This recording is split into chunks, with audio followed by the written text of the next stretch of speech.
A corpus is a large and structured body of data selected to represent, as far as possible, an object of study or research.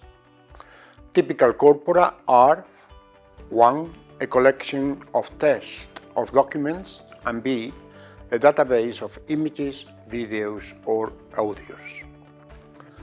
The categories large and structured depend on the object or study or research. For instance, a corpus for studying Old Persian cannot be large because there are only available around 30,000 words, mostly of rigid and formulaic set of inscriptions. And it can have some structural annotation, but cannot meet the criteria of representativeness or size typically defended in the corpus literature. The publication of the Cobalt Dictionary in 1987 modified lexicography. Since then, lexicographers typically identify corpus with linguistic corpus and assume that the body of data is in machine-readable form, as large as possible, empirically sampled, balanced, and representative. In other words, many lexicographers tend to adopt certain goals and methods inspired by the hard sciences, especially empirical grounding, replicability, and practical falsifiability. This is the main stance adopted by lexicographers who defend that lexicography is part of linguistics or applied linguistics.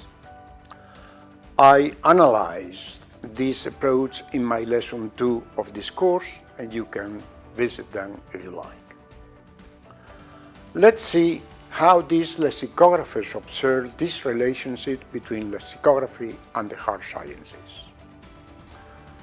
Empirical grounding is its fixed focus of attention.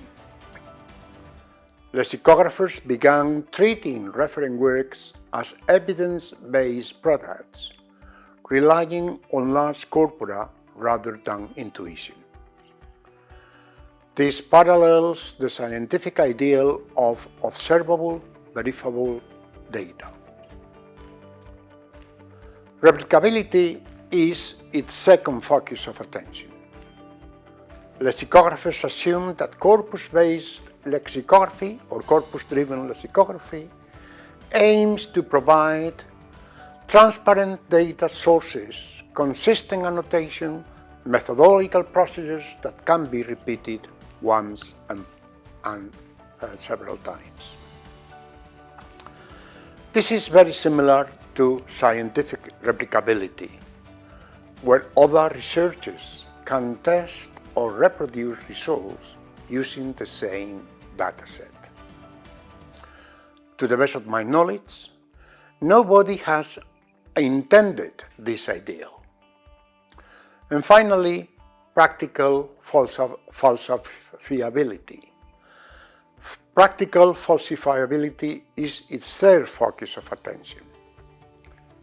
Lexicographers claims that corpus evidence is an example of this consideration because it gives us real-world linguistic data that can be falsified, can be contradicted. For example, hypotheses about language in a way that is observable, testable, and replicable. For example, a definition can be revised if new data disproves its existing one.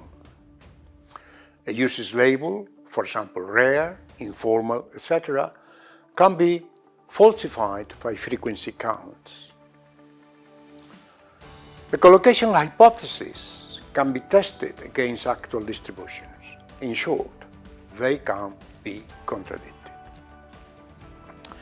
Within this theoretical framework, linguists turned lexicographers defend that the practice of lexicography rests on these characteristics. Characteristic number 1. Lexicographers based their analysis on linguistic theories related basically to semantics, grammar, pragmatics, and related areas. Characteristic number 2. Their analysis focuses on meaning and structure, paying close attention to polysemy, semantic relations, for example synonyms, antonyms, hyponyms, etc., sense hierarchies, and word formation, for example prefixes, suffixes, compounding, and so on. Characteristic number 3. Lexicographers are trained linguists making decisions such as 1. How many senses should we include? 2. How are we to distinguish or merge meaning? 3. How are we to define words precisely? 4. How are we to describe grammar patterns, and so on. Characteristic number 4. Their analysis and practical tasks are always executed with linguistic corpora. In other words, they work with linguistic corpora, which is the object of this lesson. Working with a linguistic corpus requires the use of what we know as corpus query tools. These tools are software applications designed to search, retrieve, and analyze linguistic data stored in a corpus. They allow users to explore patterns of language use by running queries that extract specific words, structures, or linguistic behaviors. Corpus query tools operate primarily through search queries, and these queries can be either simple or complex. Simple searches are retrieved unfiltered. In other words, they are unfiltered occurrences of words and expressions, and they basically and typically extract, for example, a single word, a phrase, a lemma, or wildcard patterns are, for example, an or in. But most searches today are complex searches, and complex searches retrieve filtered or structured data. They use advanced query syntax to find linguistic patterns such as, for example, part of a speech stack, structural patterns, regular expressions, grammatical constraints, semantic categories. Here I am going to comment an example of a complex search. Suppose a researcher wants to study how modal verbs in English are used with the English word innovation in academic tests. A complex search might look for instances where a modal verb, for example can, should, or must, is followed by any form of the verb be, and where the word innovation appears within the next or before 5 words.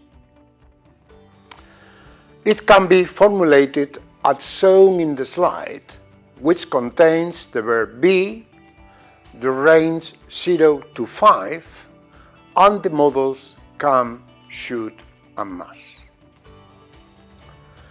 Let's go now to the functions of corpus query tools, that is to say, to what we can use these corpus query tools in the real world of the lexicographic world. Once a query is submitted, the tool performs one or more of the following functions. Number 1, concordancing.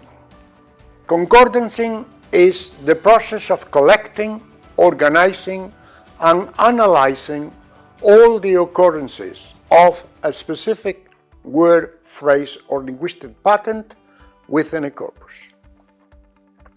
It is carried out using concordances, and concordances generate concordances. These are lists of all occurrences of a word or phrase in context, usually in key word in context format. Concordances reveal patterns, collocations, and usage, and they provide essential contextual evidence for word meanings, for usage patterns, and for frequency. The second type of function is what we call frequency analysis.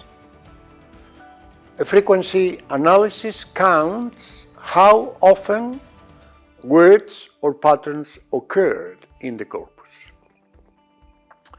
Frequency analysis typically includes absolute and relative or normalized frequency values.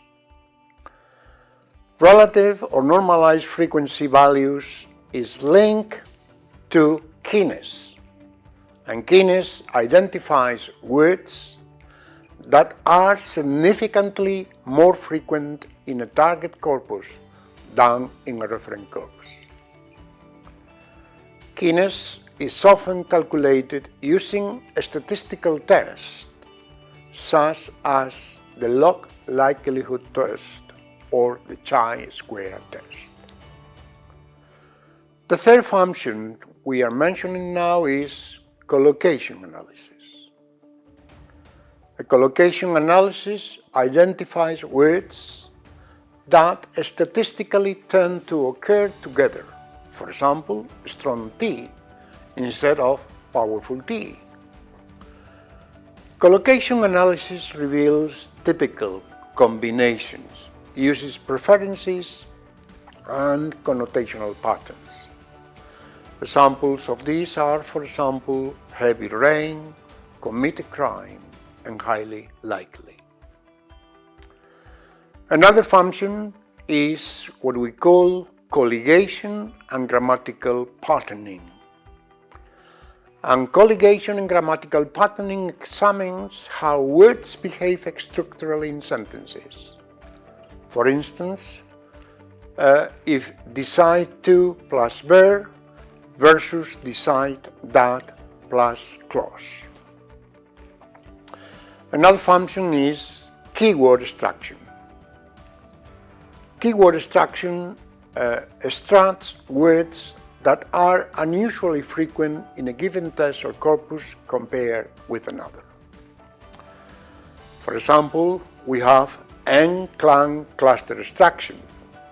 An n-clan cluster extraction identifies recurring multi-word sequences, for example, in spite of, or I don't know if, etc.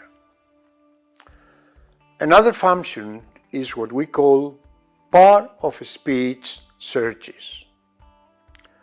These queries focus on grammatical categories, for example, adjective plus noun or verb plus adverb. Another function is what we call lemma and wildcard searches. These allow searching for word families or patterns, for example, write, writes, writing, or unwrite. Another one is what we call semantic prosody analysis. Semantic prosody analysis examines the typical positive, negative, or neutral connotations that arise from a word's usual context. Another one is test metadata filtering. Test metadata filtering enables searches within specific registers, authors, dates, genres, regions, or dialects. Another type of search is what we call dispersion analysis. This shows how evenly or unevenly a word is distributed across text or subcorpora. With distribution analysis are related word sketches, and this analyzes or examines how linguistic patterns vary across sections of a corpus. Tools like Sketch Engine, for example, generate word sketches which summarize a word's grammatical behavior, collocational pattern, and semantic associations. Another function is what we call parallel corpus alignment. A parallel corpus alignment is the process of linking corresponding segments, usually sentences or phrases, across text that are translation of each other. In other words, it matches its sentence in one language which is equivalent in another, thus allowing cross-linguistic comparison and translation analysis.